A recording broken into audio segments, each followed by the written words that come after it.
What's up, everybody? Welcome back to the Chaos. My name is the-tek, and today I'm making only this video because, first off, I have a headache, and I don't feel like doing a whole lot right now. Reason number two, I just wanted to give you an update on what's going on in my life. So I wanted to make this video, which is going to be titled Last Week in Prison, which will probably be the last, unless I find another reason to revive the series, which probably not, because I don't even think anyone's going to watch this, to be honest. But this one's pretty damn important, so listen. I'm no longer with DOC. We've had major declines in staffing numbers, and I think that has to do with a lot of how DOC treats its people.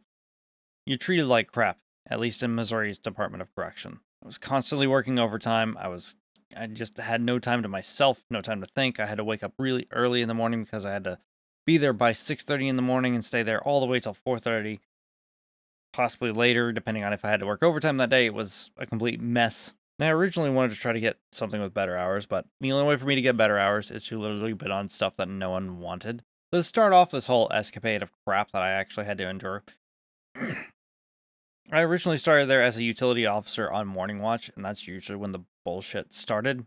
The term morning watch makes you think you're going to be there in the daytime. You're not. You're going to be there at night, which honestly I said I'd prefer to actually be there in the daytime. And they just completely disregarded that and put me on night shift, pretty much. So now I endured that for a couple of weeks, primarily because I didn't have any other option. This was right before the effects of the Great Resignation, so there really wasn't a whole lot offering anything similar to what DOC was offering. DOC in my area was offering about $17.50 an hour or something like that, which was pretty good.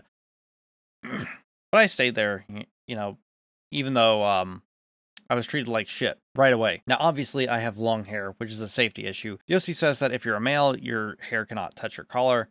If you're a female, your hair can't go past the bottom of your collar. I don't know why there's different requirements for men and women. Why can't we all just be the same and say, hey, it can't touch your collar? So I obviously had to wear my hair up in a bun, as you guys saw in a previous video. But even though I was following guidelines, and literally everyone at the facility, at least on day shift, was telling me, yes, that's fine. You can have your hair like that. Everyone at the academy said the same thing.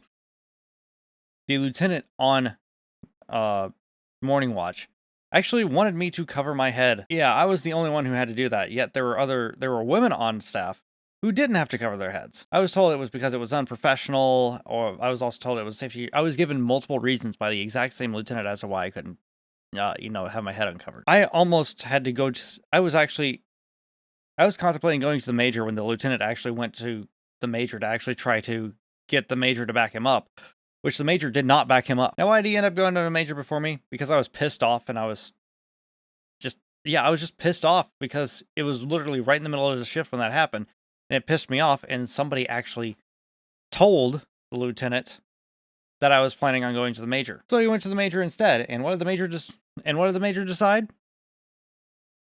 The major decided that I was right. In response to this, he confronted me in the bubble of Housing Unit 7, which is ADSEG. He literally cleared everyone out and literally just talked to me there in the bubble. Now, if you don't like a shift you're on, you could always bid for a new job. Well, not new job. You can always bid for a new post. Every now and again, the major will put up post orders for like different tasks inside of DOC that you can do as a corrections officer.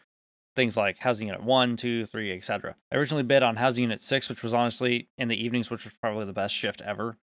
But I gave that up so I could actually be on day watch due to restrictions. When I got onto day watch, I started seeing more and more bullshit. When I got onto day watch, there was an incident with a sergeant who actually had an excessive use of force. This sergeant was, for lack of a better words, being a dick to an offender in Housing Unit 8, which is single-man ADSEG units. So what happened was, this guy was pissed off, and he went to open the food service port, chuckhold. And when that happened, the offender threw a cup full of urine and feces on his shirt. Now, for most of us, our response would be just to go shut the chuckhold, go wash off.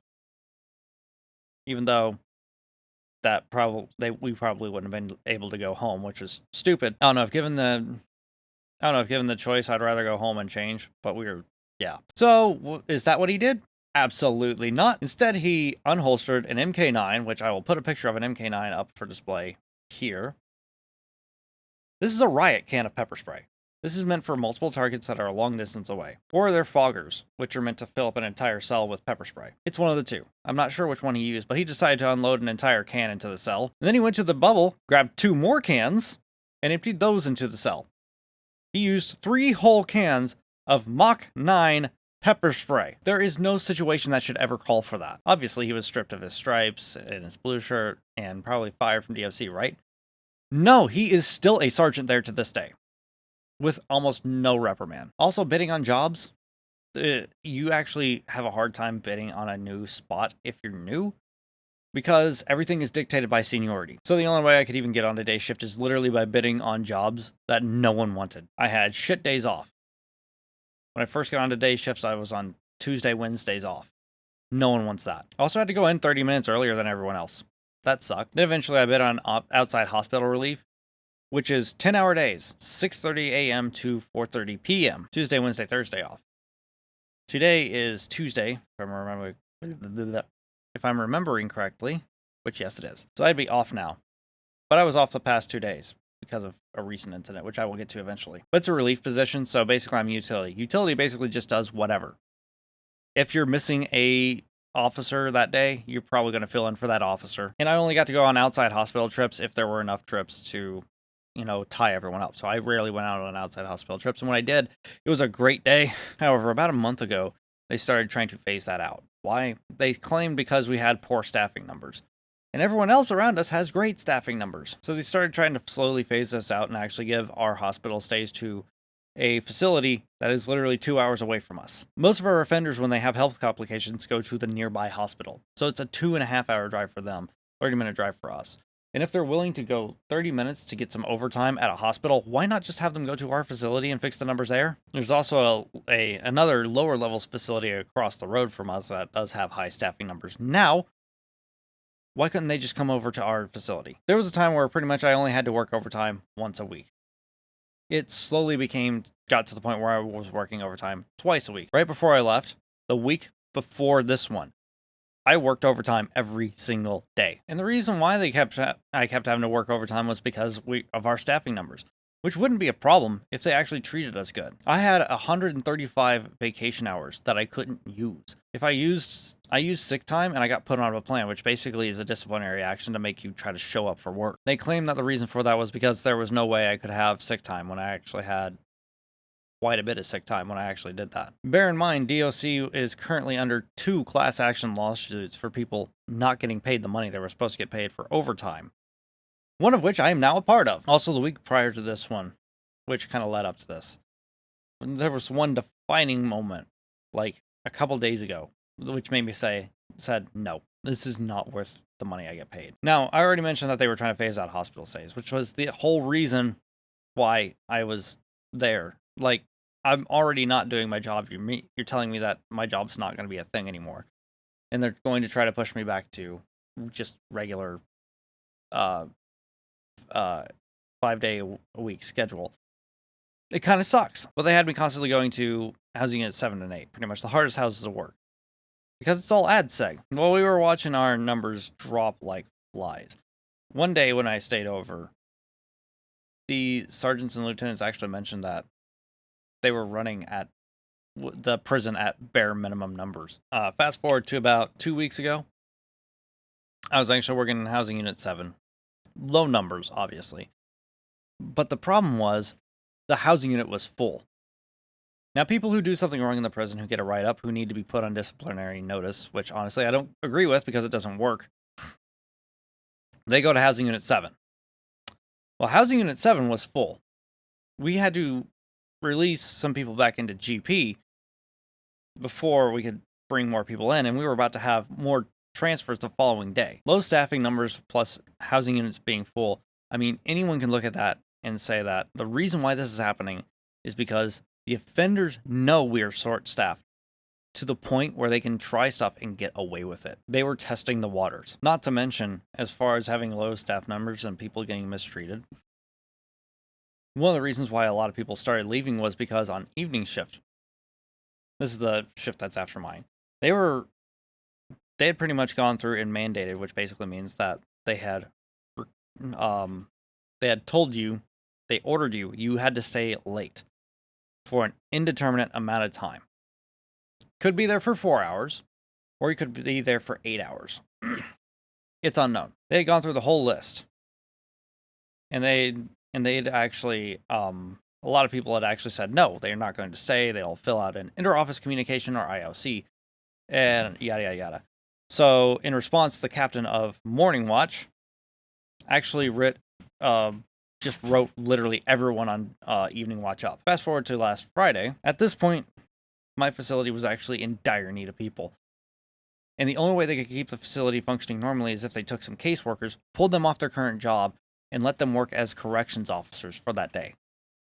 Basically, if you had taken defensive tactics, you were a corrections officer for that day. That's severely low staffing numbers.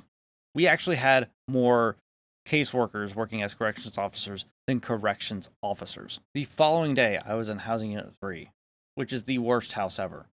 This is where most of the people that get assaulted. In fact, one of the staff assaults that I actually had to give support to, this is where it happened. I also watched a guy die there. An offender. I also saved a guy from an overdose. A lot of bad stuff happens at this housing unit. That's all you really need to know. Why? Because these are the alpha offenders. These are the ones most likely to offend other people while still in prison. And for some reason, they decided to take all these guys, give them no rehabilitation, and just put them in a house together.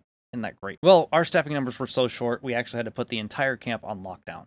We were almost so short that we had to declare a national emergency, which basically means the National Guard has to go and help out. Not only am I there when I don't want to be, but I have to lock all these guys down and still let them out for meal, which this house actually rioted not that long ago. It was a small riot. They just refused to lock down. No one was injured, but they still had to call in the Corrections Emergency Response Team, or CERT, to actually handle the situation. And it's just me and a couple other officers.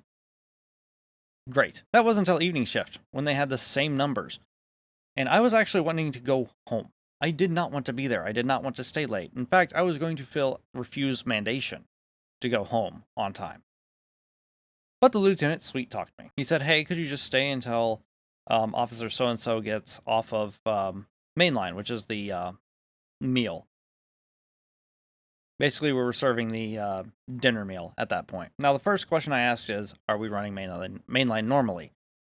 And the reason why I asked this was because during my shift, we actually ran mainline incredibly slow because we were only doing it house by house, 2 wings at a time, 1 wing per dining room.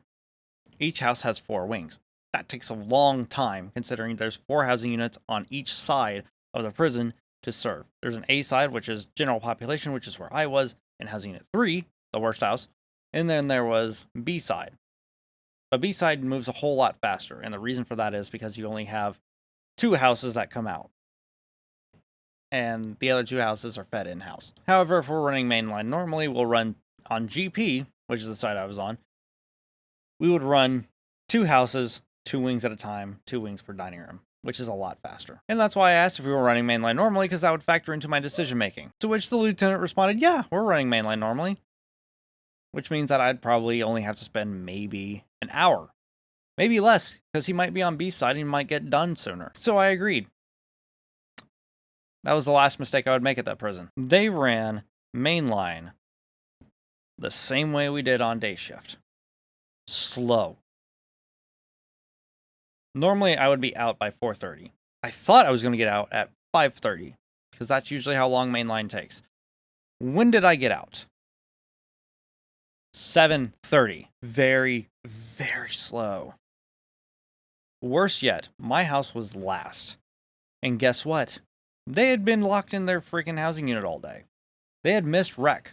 The one thing that was saving me that day, they didn't get it. So they wanted their yard rec in the evening. So guess what?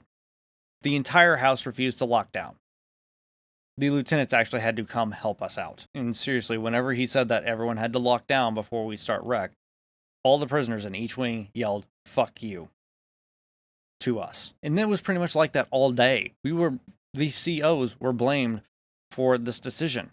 And really, we didn't have control over it. Last time I checked, I wasn't responsible for hiring or firing anyone, or their paychecks. Now, we make $18.25 an hour. And for the most part, yeah, sometimes the job can be very boring, but think about what we have to deal with. I've seen people die in front of me. I've seen staff members get assaulted. I've had to rescue somebody from an overdose. I've had to break up fights. I actually had to break up a fight on Thanksgiving where there were 4 offenders involved. Just me there, by the way. There was no one else even remotely near this situation. You're spending long hours up and down, on your feet, off your feet. If you're in AdSeg, you're spending even more time on your feet. You have a high likelihood of getting stabbed, taken hostage, injured, and you're assuming a responsibility over these offenders. You're responsible for if they live or die in this prison. So if somebody starts having ODing in front of you, guess what? You have to go in and save them. During an incident where I watched an offender, how can I say this without getting demonetized? An offender died. It was self-inflicted. Afterwards, a sergeant actually had the nerve to say, "Hey, you don't need to talk to somebody about seeing a dead body, do you?" Not everyone in this camp's a good person. But is that the level of respect they honestly deserve? This is what I dealt with on a regular basis. This type of thinking. I've also had the staff members are closed-minded. Just to give you guys kind of a feel of the kind of people who work here. Almost everyone in this camp voted for Trump. I've had staff members use the words, I'm going to have to censor this out, but I've had staff members use insults like and also use autistic as an insult in front of me. Staff members, bear in mind, I'm autistic. There were racist staff members. There were xenophobic staff members, which you can't be racist or xenophobic when you're required to take care of people, which guess what? You have to do. You're responsible for their livelihood while they're in your care. Words of the state or not. People were getting written up. People were getting talked down to by captains and lieutenants. Like yelled at, verbally abused. Not to mention the class action lawsuits for not paying people what they were supposed to be getting paid. This is not for like failing to pay overtime, which was one of those lawsuits. It's failing to pay overtime and straight time. They failed to pay their salaries. So I made the decision the following day that I was just going to call in and see how I felt after that. Because I was already thinking in my head, I'm not coming back here. Literally, me getting lied to on my last day, that was enough for me to go, no, I'm probably not going to show up tomorrow. So I didn't show up. And then I felt just so much better not being there. Not having to deal with it. Then by the end of the day, I said to myself, you know what? There are other jobs out there that pay upwards of $17 an hour now. Just regular ass jobs. There's factory jobs. There's a bunch of different jobs out there that'll pay that amount of money if you need it. I'm already applying to try to work for the iron workers, which pays a lot of money, more than what I was making. But let's say I don't get that. There's still safety nets in place. Plus, you got a lot of time to think about this, thanks to your... I basically have 2 paychecks left and a bunch of overtime. If I would have worked my final 2 weeks, I probably could have gotten all my vacation time paid out too. But I decided to forego that because it was just getting too dangerous. It's too dangerous for me. I don't have staff support. If something would have happened to me in that housing unit, there was no one coming to help me. My decision has been finalized in my mind. Tomorrow, which is Thursday, this video should be up Wednesday, which is tomorrow for me. But tomorrow for you guys, I will be going back with all my uniforms and my badge, and I'll be turning it in. And that'll be it. So if you guys want to hear more about the crap that I experienced while I was there, leave a comment. Show me some support. Show me some love on Patreon. Link in the description below. That's probably the best way to help me because that replaces the salary I was getting from DOC. We need prison reforms badly. And it's a subject that I actually want to talk more about. But I don't think anyone here is interested in that. You guys just want to see me play video games. So I just thought I'd mention this briefly. And if you guys want to hear about it, just, leave a comment or go over on a Discord server, comment there. But that's going to be all for now. Thank you guys so much for watching. And if you enjoyed it, feel free to show me some love down below by hitting the like button. And don't forget to check out the annotations for more videos. And I'll see you in the next video.